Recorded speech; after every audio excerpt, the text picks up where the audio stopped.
Hi friends, நான் உங்கள் cooking channel. இன்றைக்கி தேங்காய் பால் சாதம் செய்யுது அப்படின்னு பார்க்க போகிறோம். குக்கர் எடுத்து அதில் எண்ணெயை ஊற்றிடுங்க. கொஞ்சம் ஹீட்டாகிட்டு எண்ணெயை ஊற்றிட்டு பட்டை லவங்கம் இஞ்சி பூண்டை போட்டு நல்லா வதக்கிடுங்க. 3 தக்காளி நறுக்கி வச்சுருக்கேன், 3 வெங்காயம் நறுக்கி வச்சுருக்கேன்.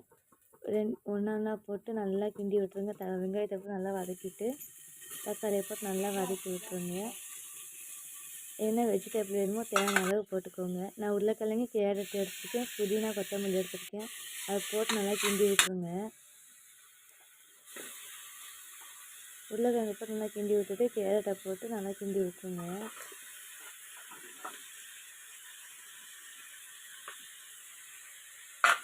நல்லா கொஞ்சம் கிண்டி விடுங்க. நல்லா கொஞ்சம் வேகட்டும். தேங்காய் பால் எடுத்துருக்கேன். ஒரு கிளாஸ் அரிசிக்கு 2 டம்ளர் தேங்காய் பால் ஊற்றுறேன்.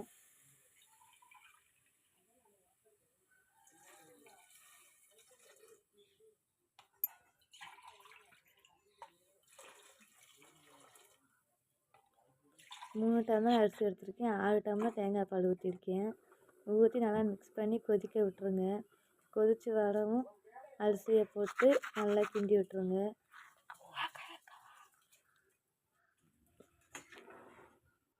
தேவையான அளவு உப்பு போட்டுக்கோங்க. போட்டு நல்லா கிண்டி விட்டுருங்க. 3 விசில் வரவும் இறக்கி வச்சுருங்க. சுவையான தேங்காய் பால் சாதம் ரெடி.